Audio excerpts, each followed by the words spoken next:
Hello friends, welcome back to my channel. तो आज हम करने वाले हैं क्लास 11th बायोलॉजी के most important questions of human physiology. ठीक है, तो मैं आपको पहले सिलेबस दिखाता हूँ। लाइक जैसे मैंने क्लास 12th के लिए किया था, वैसे मैं क्लास 11th के लिए same to same class 11th के लिए करूँगा। ठीक है, पहले मैं आपको सिलेबस दिखाऊंगा, फिर मैं आपको ट्रेंड बताऊँगा किस तरीके से क्वेश्चन आते हैं। ठीक है, देखो मैं अभी बायोलॉजी के सिलेबस पर हूँ, ठीक आपके सामने है। तो यहाँ पर अगर मैं देख सकता हूँ ह्यूमन फिजियोलॉजी जोलॉजी में आती हैं, सारी की सारी जोलॉजी में आती हैं। ठीक है, तो जूलॉजी में कहाँ आती है, यहाँ पर। ठीक, यहाँ पर उन्होंने दिया हुआ है ह्यूमन फिजियोलॉजी के टोटल 10 मार्क्स हैं। इसमें टोटल 7 चैप्टर्स हैं। कितने? 7 चैप्टर्स टोटल हैं, और 7 चैप्टर्स में उन्होंने 10 मार्क्स रखे हैं। यहाँ पर आप देख सकते हैं 10 मार्क्स हैं। ठीक, इसमें क्वेश्चन कैसे आते हैं वो मैं आपको अगले स्लाइड में बताऊंगा। ये सिलेबस आपने देख लिया। ह्यूमन फिजियोलॉजी के टोटल 10 मार्क्स हैं, इसमें टोटल 7 चैप्टर्स हैं। 10 मार्क्स हैं और फुल्ली जूलॉजी में आता है। ठीक है, इतना सिलेबस आपने देख लिया। इसके बाद मैं आपको बताऊंगा आप कैसे प्रिपेयर करें। ठीक है, लाइक आप बोर्ड एग्जामिनेशन के भी लिए अच्छी तरीके से प्रिपेयर हो और नीट के लिए भी प्रिपेयर हो। ठीक है, देखो यहाँ पर मैंने लिखा है एंड गेम। एंड गेम का मतलब क्या है? लास्ट में आपको, यानी इन लास्ट में आपको करना क्या है, कैसे आपको चलना है। ठीक है, देखो पहले आपको एनसीईआरटी रीड करनी है प्रॉपरली। लाइक अगर आपको नीट भी देना है, बोर्ड एग्जामिनेशन भी अच्छी तरीके से करना है क्रैक, तो आपको एनसीईआरटी तो पढ़नी ही पढ़नी है। ठीक है, लाइन बाय लाइन एनसीईआरटी पढ़नी है। प्रैक्टिस एनसीईआरटी डायग्राम्स, आपको पता ही होगा कभी कभार नीट में डायरेक्ट एनसीईआरटी डायग्राम्स पर क्वेश्चंस आते हैं।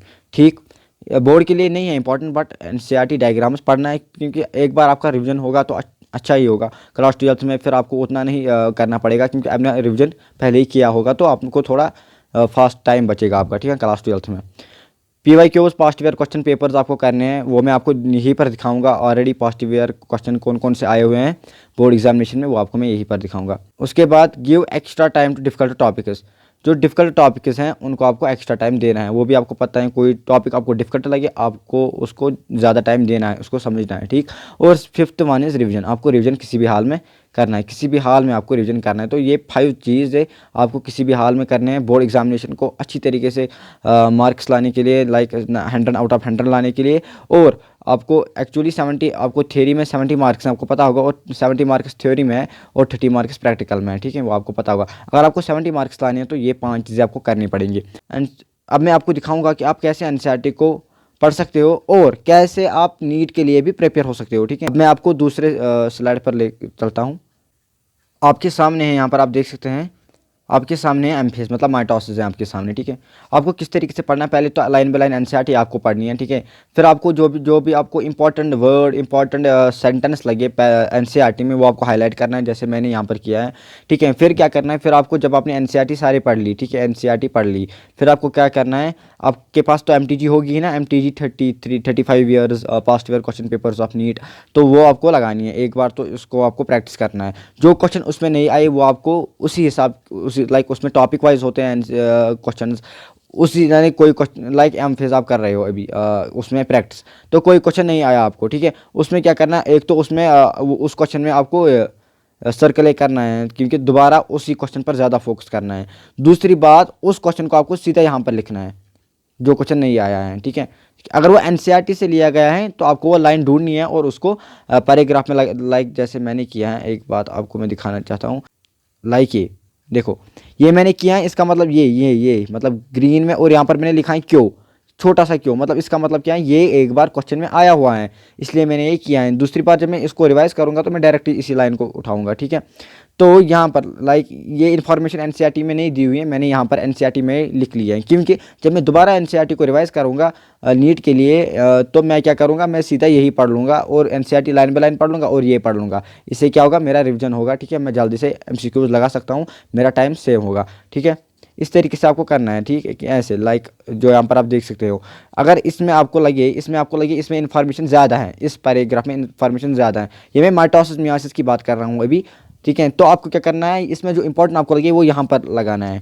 ठीक है, इसको वहाँ पर राइट करना है। लाइक मुझे इन शॉर्ट में लिखा है नीट 2020 का क्वेश्चन इन शॉर्ट में, एक्चुअली यहाँ पर लिया गया है, बट मैंने शॉर्ट में इस पर लिखा है। ठीक है, क्योंकि जब भी मैं रिवाइज करूँ मुझे जल्दी से रिवाइज होगा, मेरा टाइम बच सकता है। ठीक है, तो इस तरीके से आपको करना है। लाइक जो क्वेश्चन अभी तक आए हैं, लाइक ये क्वेश्चन जो है ये आया नीट 2018 में। ठीक है, यहाँ से लेकर और कहाँ तक, यहाँ तक क्वेश्चन आया हुआ है नीट 2018 में।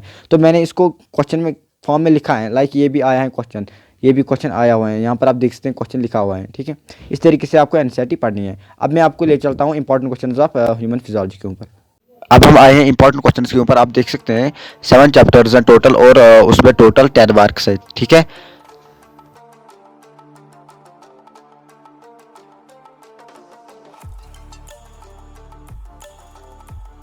क्वेश्चन नंबर 3 जो है, define hormones, explain structure of pituitary gland,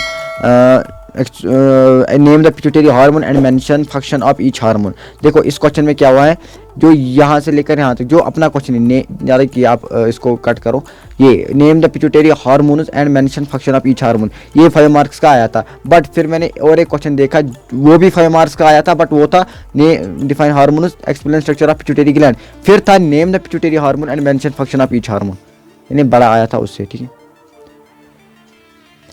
describe briefly the mechanism of urine formation in human kidney, ये क्वेश्चन है, ठीक। Write down the role of luteinising hormone in male and female respectively, 5 marks का question है। Explain the process of inspiration under normal condition, explain in brief blood as fluid connective tissue, name at least 2 cranial nerves with their functions, ठीक। What is the difference between digestion and absorption, 2 marks का। Differentiate between systolic and diastolic pressure, कभी कभी 2 marks आता है, कभी कभी 3 का आता है, कभी कभी 5 का आता है, ठीक है। Write down the points of difference between right atrium and left atrium, ठीक है।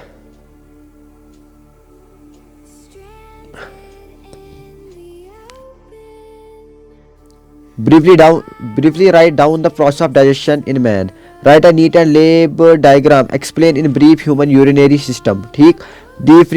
briefly describe the structure of human eye with the help of labor diagram, human eye।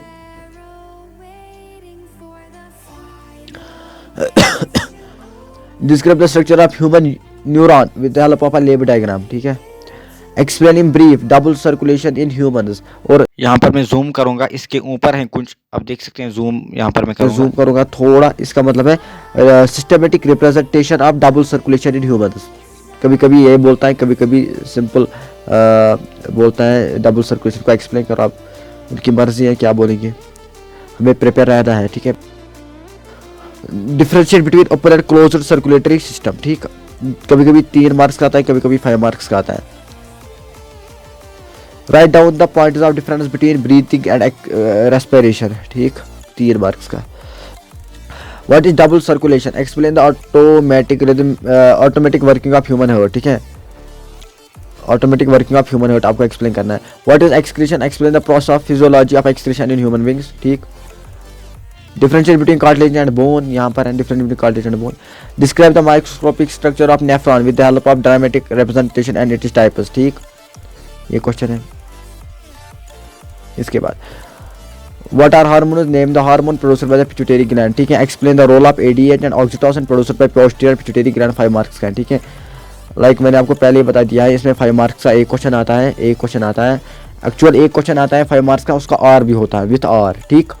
और इसमें 3 मार्क्स का कभी बोलता है, कभी 2 मार्क्स का, ठीक है। टोटल है 10 मार्क्स, 3 मार्क्स का क्वेश्चन देते हैं, कभी कभार 2 मार्क्स का भी क्वेश्चन देता है, कभी कभार 2 मार्क्स का क्वेश्चन नहीं देते हैं। इसमें क्या करते हैं, 2 मार्क्स के क्वेश्चन से देते हैं 2 MCQs, 2 MCQs, कभी कभार 2 MCQs, उनकी मर्जी है जो करे वो, ठीक है। मैं बीमार था जिसलिए तो भी मैंने शूट किया, और मैंने पहले भी ये शूट किया तो फाइल करप्ट हो गई, पता नहीं उसको क्या हो गया, फिर मैं दोबारा ये शूट किया आज, ठीक है। ये इंपॉर्टेंट क्वेश्चन है, मैंने आपको ज़्यादा 3 मार्क्स के क्वेश्चन नहीं दिखाए हैं, क्योंकि अगर मैं ज़्यादा 3 मार्क्स के दिखाऊं फिर वीडियो तो लंबा बनेगा और उसमें ज़्यादा क्वेश्चन भी आएंगे। मैंने आपको 5 मार्क्स के क्वेश्चन बताए हैं, आप इनको करो, ठीक है। इनको इन कॉन्सेप्ट्स को आप अच्छी तरीके से पढ़ो, अच्छी तरीके से, ठीक है। और मैंने आपको बताया है पहले कैसे पढ़ता है, ठीक है। तो मिलते हैं अगले वीडियो में, तब तक के लिए ओके बाय, फी अमानिल्लाह।